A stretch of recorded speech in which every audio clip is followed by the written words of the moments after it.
What's going on, guys? Welcome back to my channel. So today, if you have a GMT400 truck, you are very familiar with these little trim pieces. They're super thin plastic and they fly off on the highway. And the issue is they don't make them anymore. So today we're gonna make the leap panels for them and weld them in. Not really sure how these come off. I know there's like two little nail things in there, but I think it's kind of pressed on. So we're gonna, it comes off really easy. Never mind. That kind of goes to show how easy it is for this just to fly off on the highway. So it's two little sliders that slide in. So you probably have to pop this side off this disintegrated plastic clip and then slide this end forward. But this thing was not made to last at all, and especially from summers and years of it just being in the hot sun. This stuff is literally brittle as can be. I could probably snap this with 2 fingers, but I don't like to destroy stuff I don't need to. So I have with me some thin paper, some magnets, and a marker. And what we're gonna do is we're gonna spread that out and try to get that body shape.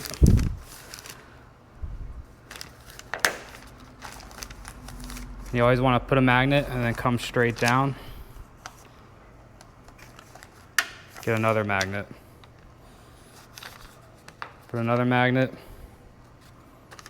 Come straight down. Get another magnet. And I don't know if you could see these on camera, but there's these wrinkles. And that's where, if you were to actually shape this corner, you would have to shrink this. Because this is saying there's too much extra material here and it's trying to bunch up on itself. So you could see it's more severe up here than it is in here. So you do heavy shrinks down here, shorter shrinks up, or lesser shrinks up here. But we're not doing that. We're doing this purely just to get a template to make our patch panel, but it still helps to use paper because you can really kind of lay it out and see exactly what you're working with.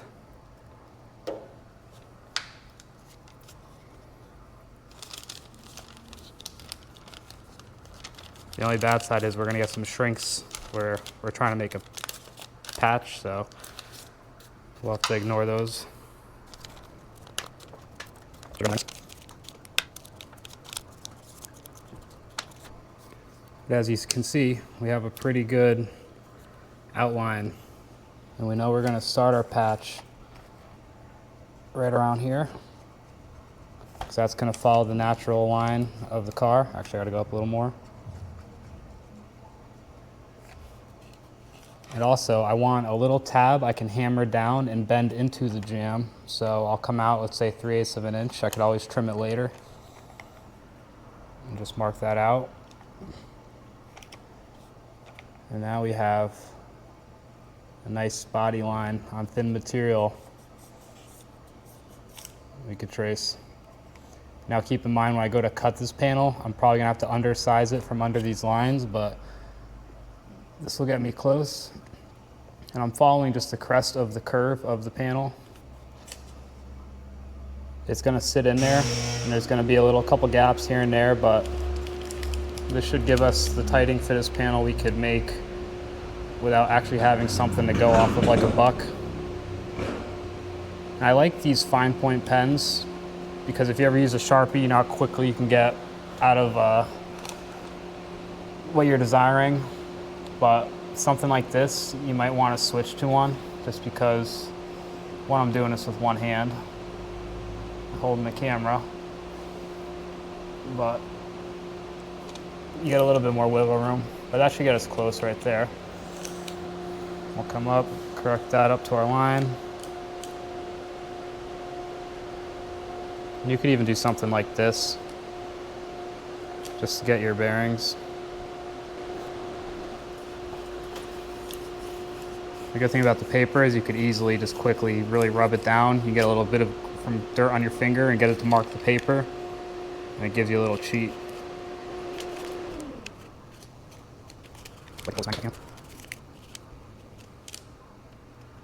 A lot easier with 2 hands, but we'll make do.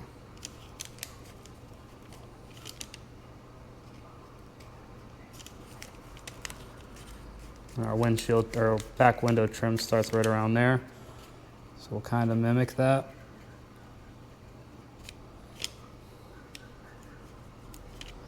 There we go.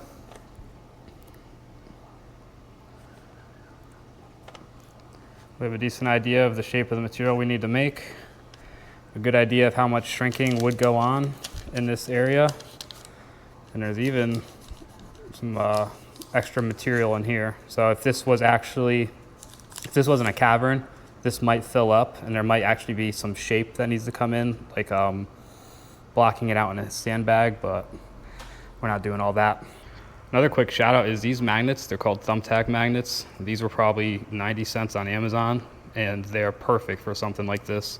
Got the idea from Make It Customs. Follow him if you actually want to see real good metal shaping and not my amateur stuff, but these are definitely a lifesaver with this because they're quick and easy. Pop one off, pop one on. They're not too strong that you're fighting them to try to get stuff to work, but they're also strong enough to hold the panel or the paper really well. Now, if you look at it while we have it flattened out, you see how there's a little bit of a curve to it. So that's something we wouldn't have been able to see if we just were like, oh, I need something that has a gradual 90-degree bend in sheet metal, and I just cut a straight piece and bent it a little bit. One of our corners would be tiptoeing off onto the panel that we're leaving. So that's why it's always good to lay it out and see what you're working with. Now we can come along and just trace it. See how these magnets come into handy again. This isn't going to be perfect. We're definitely going to do some sanding in some spots to make it fit really nice, but that's metal shaping for you. We could take where our line is that we drew earlier and just put it on the edge there. So once we pull off our paper, and come in and just give us a fake line.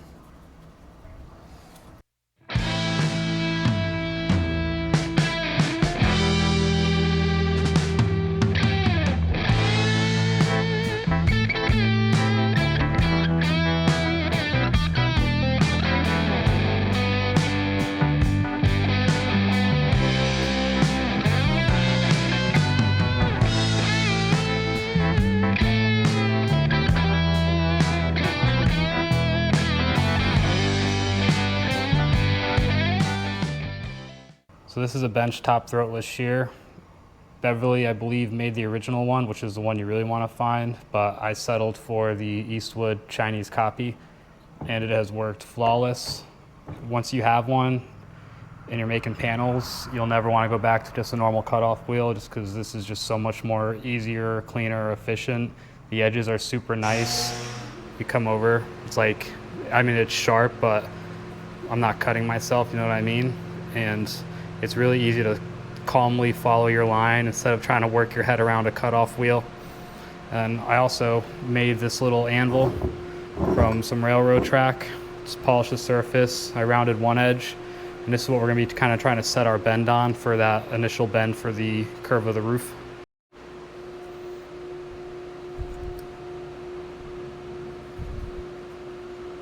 Now, I'm not going to go too crazy right away because I'd rather go check it on the truck. But I have a feeling that's kind of where it's going to want to start. And the good thing about metal is you could always bend it back if you're wrong. So as you can see, we do have a lot of trimming to do, but we're not far off. Maybe take a 1/16 to an 1/8 inch off.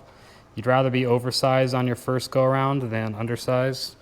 You can see that paper really kind of lets you find those lines pretty easy. So let's bend this up. I might actually bend it on the roof because the roof is strong enough of a corner to not dent. So as you can see, we got the bend pretty good. Looks really good and follows this curve, or this line and this curve, perfectly. Now we are oversized about that much, and I have a lot of I'm thinking that that's due to that indent in the paper from not having something here to kind of keep it bolstered out. So this is metalworking. You're never gonna have the most perfect line ever, but we can quickly straighten this out, mark where our bends were, straighten it out, and run it back through the Beverly. Now, if you also have one of these trucks and you're trying to do this, these little, they look like nails that are hooking onto the original one, you kind of have to tap them in. Otherwise, your new patch panel will kind of float on top. You don't got to move them much, but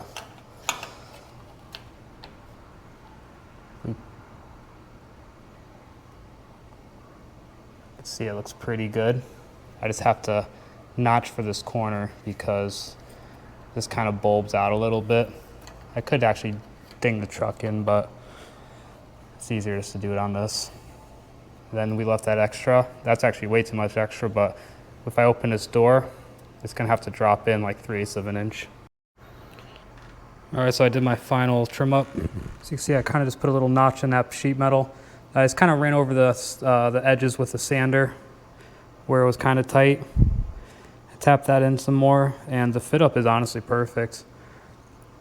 If you want to go crazy with it, you could try to roll it on a an English wheel, just to try to get a little bit of curvature in it, but for how thin this panel is and how much warpage is probably going to go on when we weld it, I think it wouldn't really be worth it, especially because just to run over this with some filler after, you could easily make that low radius curve.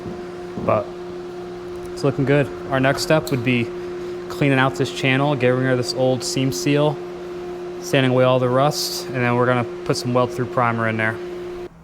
All right, so I put some weld through primer on the inside of the patch panel. This is stuff I use. I've used it on a few projects and I really like it. It doesn't really affect the weld. And I mean, it's gonna affect it to some extent, but not that bad. Let's see, I went in there with a die grinder, cleaned it all up, got some primer in there. So next step would be, I'm gonna let this dry. I'm actually gonna come back tomorrow because I'm running out of time, but we'll tack that panel in, cool it, weld it, cool it, weld it until it's all in. All right, so what I've done so far is I put the panel in place. I ground off some of that weld through primer just so I could have clean, easy welds, because it does fight you a little bit. And I lined it up, did a few tacks to keep it flat.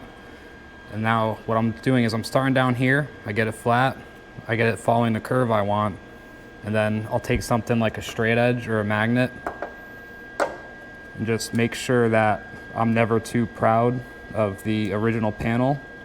Because if I was to weld it right now, see how it's sitting above?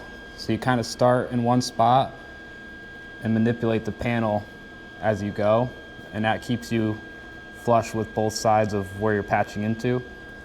And that magnet's helpful because I can push it tight and I'm touching both edges, and the panel, or the patch panel, is kind of just now following that straight edge with the rest of the panels, so I know I'm going to be perfectly in line. And a useful trick to avoid warping is you do a tack, then hit it with your air gun for a couple seconds just to cool it off. Do another tack, hit it with the air gun for a few seconds, let it cool off, and just do that as you go all the way down the panel.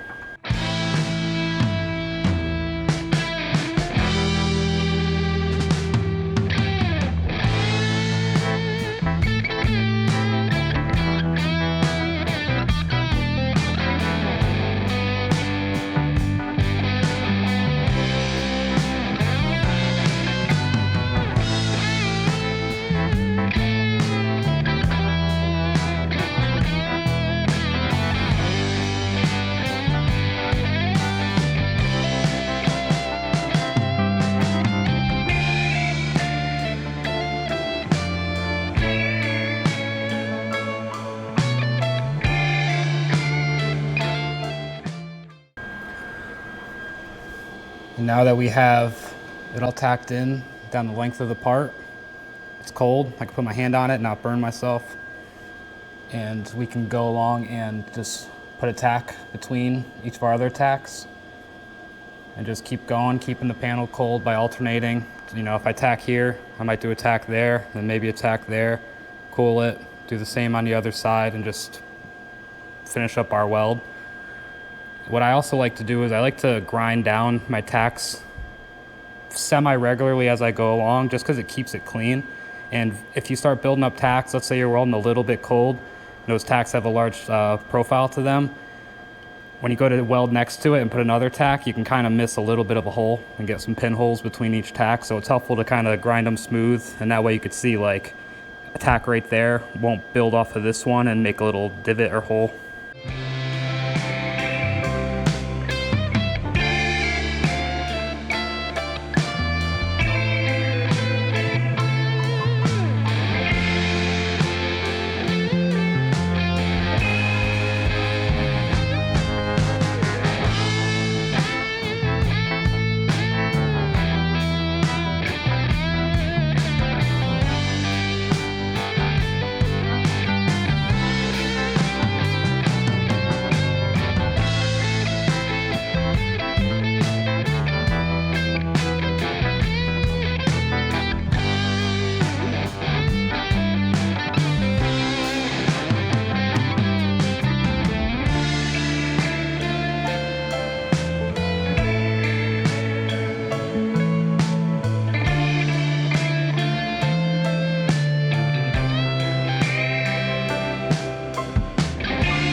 Now, something that's important when you're grinding down these tacks as you go is you never want to thin out the metal surrounding the tack. So you want to focus all your grinding on that tack.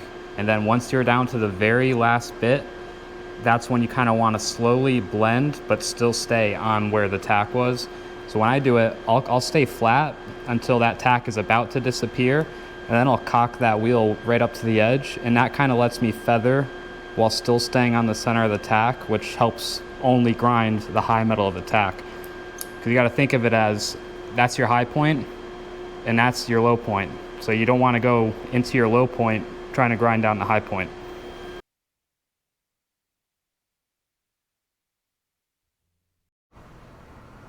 And there we have it. The patch is done. I hammered that in, and then it's going to get seam sealed because that's naturally where a couple panels meet and get seam sealed on the truck from the factory. This came out very nice. There's a slight low spot right here, but all in all, that's less than a 30-second of filler, so it's more than fine. 100% good enough. I'll eventually have to take this trim off and go in here and fill that up, but not that big of a deal. All right, that's all for now. Thanks for watching, guys. Please like and subscribe for more.